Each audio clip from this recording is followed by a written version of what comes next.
Martin Gettings. I'm reporting from Cloud Computing World Forum 2011. I'm here with Bill McCluggage, Deputy Government CIO. What is the government's current policy on cloud computing? Yes, I think the first thing I'd like to turn around and say is that the sort of messages of the demise of G-Cloud are highly overrated. I don't believe that's the case at all, and I think there's been some miscommunication going out in the marketplace at the moment around the government's intention around cloud computing. We've been working on cloud computing now in terms of the fundamentals from about 2009. And have done some really solid and stalwart work in terms of getting to understand what cloud computing is about. And now we're moving into the next phase in terms of implementation. And we've got some really good solid stuff which we'll be able to talk about and foundation delivery partners in a second. Does it plan to carry on pushing forward with the G-Cloud venture? I think the G-Cloud does a number of things. First one is it's about choice and it's about the price point of processing power and capability, the same sort of thing you would see in a utility type market. So as we move towards price point reducing in terms of processing and storage activities, and as we see demand and performance improving, I think we're going to move far, far more into a utility-based environment. And what's the relationship with private cloud vendors? I think that when you look at the private sector, and specifically the large system integrators, have taken a while, as they are large organizations, to get their heads around what cloud really means, because there are so many interpretations of cloud. But I think now we're seeing a firm footing starting to appear in terms of deliverables.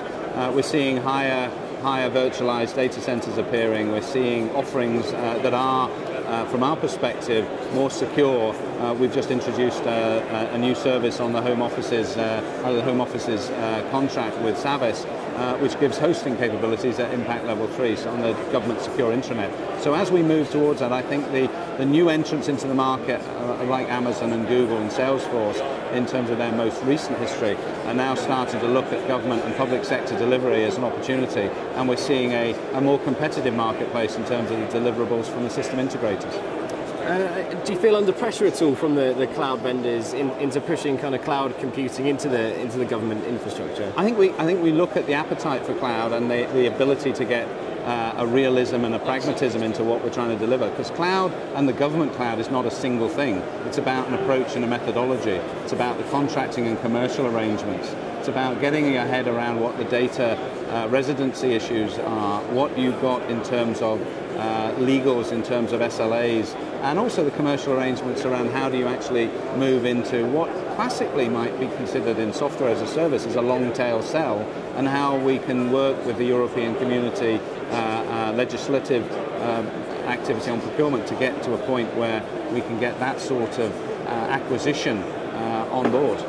What do you envisage taking place in the next 12 months? I think the next 12 months is about getting a real solid foothold on cloud. Primarily around three things. The first one is really forging ahead and accelerating the data center consolidation program to give us the infrastructure layer, that IaaS, service infrastructure as a service layer, that we deserve and turn around and get a price point that actually we deserve as well. In terms of platform, it's about working with the software vendors and the platform vendors to turn around and say how can we get a good platform activity, and really getting into exploring some of the common application services that we can exploit for benefit. Are there any examples of specific deployments you can tell us about? The first one that I would say is the one that's just happened a few weeks ago, which is the Home Office's delivery of a hosting service across a private cloud environment. There are obviously public cloud activities going on all around us. And specifically in local government, where I think there's great opportunity for cloud-based services to develop.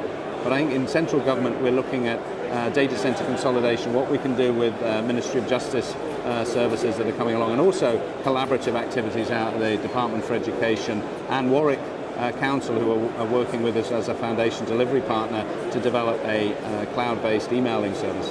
So do you see education as an area where this is particularly growing at the moment, using the cloud? I think whenever you look at cloud and what the characteristics of cloud are like, cloud tends to work exceptionally well where there are peaks and troughs in demand, so you can get agility, you can get scalability very rapidly. And when you look at the education sector, you do have peaks and troughs in that, in terms of the start of a term, the end of a term, rises in information flows, etc. And it's not just in education. I think there are other sectors where you get the same sorts of spikiness going on, and that's where I think the real opportunity is to exploit cloud. So you mentioned education as an area where cloud computing can be really helpful. Are there any other areas, any other sectors in the government where this could be the case too? I think when you look at things like the police and justice sector, specifically events in terms of policing, so when you get large single events happening in terms of policing, there's opportunities to surge forward on cloud. When you get opportunities in education, obviously in health activities as we move forward with a new genre of health policy, and then obviously in terms of back office, how do we deal with peaks and troughs of processing just because of legal requirements to do certain things at a certain time of year. Sure, and I hope you're enjoying the show. Oh, this is a fantastic show. I'm really exhilarated. There's a lot of vendors here, a lot of information flowing, and more importantly, from my perspective, you get to see all the toys. And from my perspective, as a Toys R Us sort of person, it's great to be able to see a lot of the new technology coming to play. Okay, well, thanks very much for talking to us. Thank you very much, Martin. Yeah, thanks. And stay watching for more from Cloud Computing World Forum 2011.